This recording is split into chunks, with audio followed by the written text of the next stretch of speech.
Inmediato darle la bienvenida a Alessandra Ames, jefa del Observatorio de Políticas Públicas de la Universidad del Pacífico, a propósito de, finalmente, después de 5 reuniones con el Jurado Nacional de Elecciones, algo que debió haber sido mucho más fácil y sobreentendido, se ha demorado y ha tenido pues un recorrido sinuoso hasta llegar a este inicial acuerdo, y ha sido básicamente por presión, hay que decirlo también. Debería haber sido por voluntad, pero ha sido por presión. En algunos casos mayor presión que en otros, pero evidentemente aquí lo importante es lo que la ciudadanía quiera percibir respecto a esta presentación de ambos candidatos y sus equipos. Alessandra, ¿cómo estás? Bienvenida. Hola, ¿qué tal? Encantada de estar aquí y también saludando que por fin los dos partidos se hayan puesto de acuerdo para tener estos dos debates que son importantes para la ciudadanía. ¿Cómo debería sacarse un mejor millaje en favor de la ciudadanía en el planteamiento de estos debates? Lo que conocemos hasta el momento, la forma, el sistema, en fin, más allá del número, ¿qué es lo que debería exigir el Jurado Nacional de Elecciones para poder ver con claridad y percibir con claridad hacia dónde apuntan los candidatos? Sí, efectivamente, creo que dentro de los 5 temas que se han acordado, el primero me parece fundamental y es algo que lo venía comentando en el transcurso de estas semanas, que es precisamente sobre reforma del Estado. Se está hablando, ¿no?, de la posibilidad de estar a favor o en contra de un modelo económico, cuando es preciso y necesario centrar el debate más bien en cómo hacemos para que el Estado funcione, ¿no? Entonces, va a ser importante en este primer tema que se pueda establecer cómo vamos a fortalecer las instituciones, no solamente el sistema de partidos, y el sistema electoral, digamos que son temas pendientes en la reforma política, sino también cómo reformamos aquellas instituciones que están vinculadas con la ejecución de las políticas públicas, porque ahí también es donde estamos fallando y ahí es donde la gente justamente siente la falta del Estado, ¿no? La falta de presencia del Estado, la conversión de este progreso económico que hemos tenido en las últimas décadas justamente en progreso para todos, ¿no? Pero uno de los candidatos ahí lo que plantea, digamos, es sí cambiar el modelo y sí reevaluar el tema de la función de las instituciones, ¿no? O sea, tendría que ser más explícito y claro para que finalmente la gente tome la decisión necesaria, ¿no? Sí, efectivamente, creo que esto va a ser importante que se conozca, creo que este tipo de debate también respecto a si estar a favor o en contra de un modelo económico me parece que es sano, pero con la debida información y haciendo las preguntas que correspondan y evidentemente dando respuestas contundentes, ¿no? Creo que ahí cuando la ciudadanía conoce las respuestas de ambas posturas, es que justamente puede estar mejor informado y por lo tanto tener pues una mayor posibilidad u oportunidad de elegir, ¿no? Sí, buenos días, Alessandra Ames. Sabemos que quienes no asisten a los debates pactados suelen perder respaldo electoral. Hay varios precedentes de eso. Pero ¿cuánto impacto tiene o puede tener estos dos debates en las circunstancias actuales del Perú, marcada por una alta tasa de electores que no han decidido todavía su voto? Sí, bueno, mira, se suele decir que los peruanos no somos apolíticos y no estamos tan vinculados con el mundo de la política, pero en elecciones se nos prende este foquito político a todos los ciudadanos y el tema político suele estar en la conversación en el día a día. No necesariamente los ciudadanos nos leemos todos los planes de gobierno, vemos todos los días noticias las 24 horas del día para estar informados, no se pide eso a un ciudadano, pero sí que está lo suficientemente informado y justamente los debates son espacios que brindan esta oportunidad. Quizás no todos escuchan los debates, pero luego se escucha la información que sale a partir de los debates. Recordemos un caso... O sea, narrativa post-debate tiene la misma importancia que el propio debate. Exactamente, porque, por ejemplo, recordemos el caso limeño de las elecciones municipales pasadas, en donde el señor Reguiardo, ¿no?, subestimó de alguna manera asistir al debate, y creyendo pues que los ciudadanos no íbamos a ver el debate y posiblemente no muchos tuvimos la oportunidad de verlos, pero sí se rebotó que no asistió y cayó muy mal esto, ¿no? Entonces, a los ciudadanos peruanos que somos luchadores, emprendedores, en realidad pues no le gusta, no cae bien ver a un político que se corra, ¿no? Entonces va a ser muy importante que ambos candidatos pues muestren de aquí en adelante la total apertura justamente para debatir las propuestas que están dispuestos a hacer. Ambos pueden tener muy buenas intenciones, pero lo importante es el cómo, y también ser consciente de que por más buenas intenciones que pueda tener uno, quizás la solución que están planteando no es necesariamente la mejor y podría ser hasta contraproducente, ¿no? Entonces es ahí en donde los ciudadanos justamente tenemos que conocer sobre cómo vamos a trabajar o se van a trabajar en estas políticas públicas. Alexandra, buenos días. Buenos días. Hay quienes consideran que un solo debate entre los candidatos presidenciales podría ser insuficiente.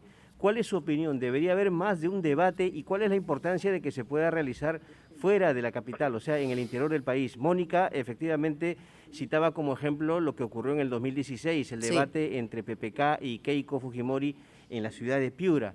¿Qué tan importante puede ser esto en el desarrollo justamente de la contienda electoral y la decisión de los electores?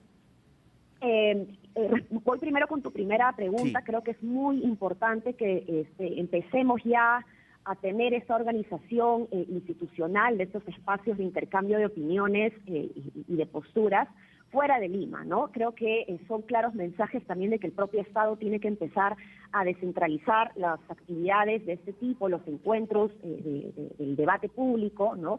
Y esperemos pues que todas las instituciones traten de hacer de aquí en el futuro mayores actividades también de cara a la ciudadanía para no poner siempre los reflectores en Lima. Creo que los limeños tenemos que ser muy conscientes de que el Perú es mucho más grande que nuestra capital, ¿no?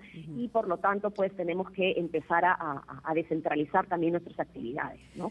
Y respecto al otro tema, se me fue la primera pregunta. ¿Un solo debate será suficiente entre los candidatos presidenciales? Debate presidencial solo, ¿no? Sí, yo creo que deberían haber más posibilidades de debatir en estos momentos, ¿no? Creo que también podría copar, digamos, las actividades, y esto sí me parece cierto y sensato por parte de los candidatos que tienen una agenda en donde de alguna manera tienen que viajar y hacer presencia también en cada uno de los territorios. Pero existen formas de centrarse a debatir, no necesariamente tiene que ser una hora o más de una hora sobre un debate, sino puede ser una pregunta puntual a través de un medio de comunicación, y aquí es importante justamente que los candidatos puedan mostrar apertura también a los medios de prensa, ¿no? Los debates son importantes, sí. ¿Hubiese sido necesario tener alguno más? Pues yo creo que sí, pero en el caso de que no se pueda, creo que es importante que se pueda aprovechar los espacios de los medios de prensa para que los periodistas... Están invitadísimos siempre, ¿no? Ambos candidatos, pero en realidad, digamos, es casi como tratar de agarrar un pez con la mano, ¿no? Pues escapan. Vamos a ir a una pausa, Alessandra, luego de la misma tenemos más preguntas, por supuesto, que compartir. Volvemos. Muy bien, seguimos conversando con Alessandra Ames sobre este contexto que en realidad tiene una serie de variables en todos los niveles y en todos los sentidos.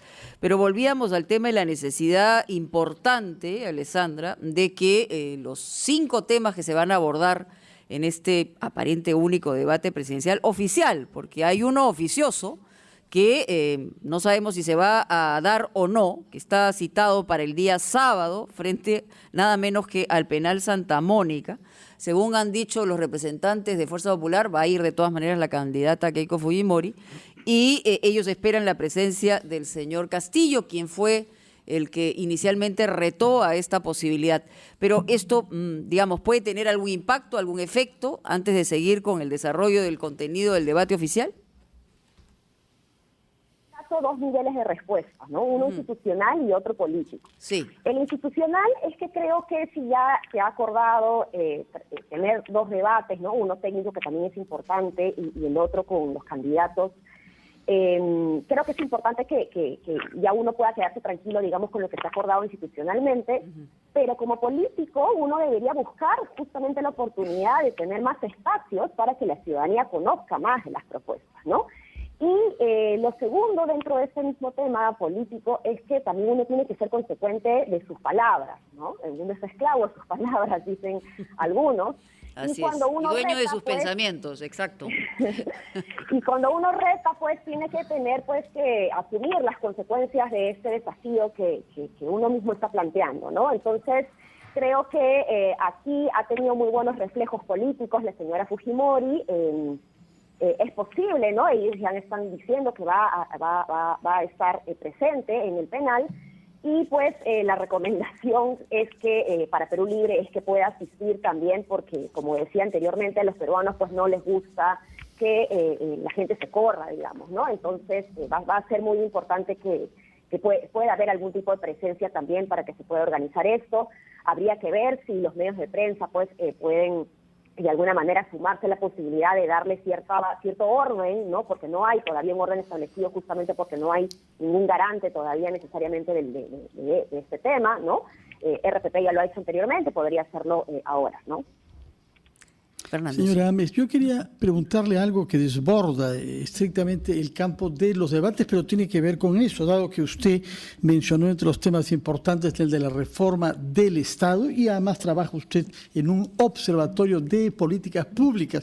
Es el hecho de que mientras hay estos debates en el Congreso se está decidiendo crear una nueva legislatura para hacer reformas constitucionales que modificarán aspectos centrales incluso de la vida política. Los dos candidatos tienen una posición distinta frente a esto porque hay una que tiene representación parlamentaria pero el otro no. ¿Cómo juzga usted toda esta situación? Bueno, me parece sinceramente preocupante que se pueda dar a pocas semanas ya de acabar el cargo, ¿no? Una serie de reformas tan importantes para el país. Sin duda, este era el Congreso llamado a trabajar las reformas institucionales, pero para trabajarlas desde marzo del 2020, ¿no? No en las últimas 4 semanas bueno, todavía queda hasta julio, ¿no? Para trabajar la reforma. Pero son evidentemente muy pocos meses para pensar en estas reformas que son tan cruciales para el país, ¿no? Entonces, creo que más bien lo que se podría hacer es dejar las bases, digamos, para que el próximo Congreso pueda empezar a trabajar estas reformas institucionales, ¿no?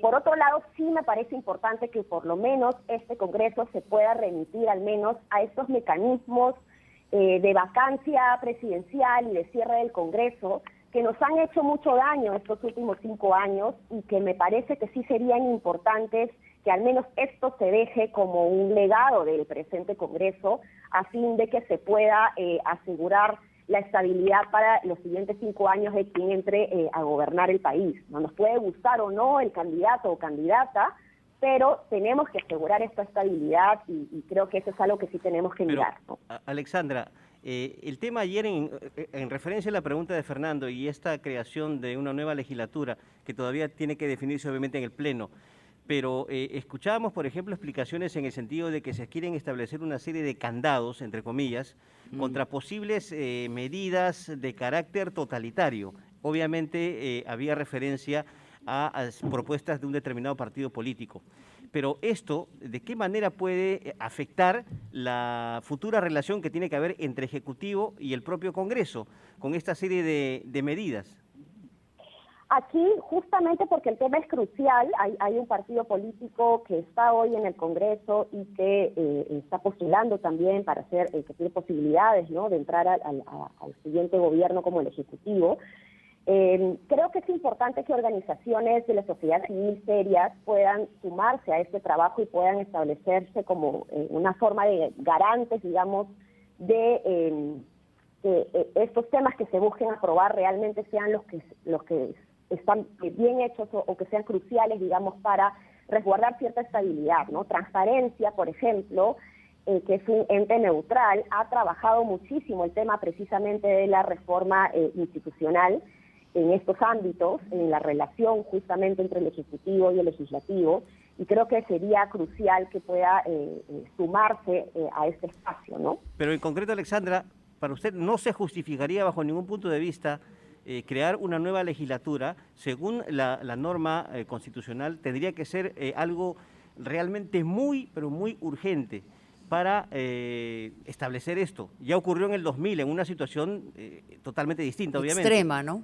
Exacto, pero crear una nueva legislatura, todavía tiene que pasar por el filtro del Pleno, ¿se justifica? Mira, lo que pasa es que yo no soy especialista en los temas de acciones vinculadas al Congreso, pero sí en los temas institucionales y las relaciones entre el Ejecutivo y el Legislativo. Y desde esa postura lo que yo podría decir es que necesitamos justamente que se sumen instancias de la sociedad civil que son neutrales para poder buscar mayores consensos y acuerdos alrededor de esto. Particularmente no creo que sea una buena idea tener una legislatura adicional, porque sobre todo para estos temas que necesitan una mayor reflexión, ¿no? Como digo, o sea, 4 legislaturas en un mes y medio, la verdad que parece un absurdo constitucional. Efectivamente, este era el Congreso llamado a trabajar las reformas, pero no de esta manera al caballazo, como se dice en la calle, ¿no? Muy bien, Alessandra, muchas gracias por estar con nosotros. Tenemos que ir a los titulares de esta hora y regresamos con mucho más aquí en Ampliación de Noticias.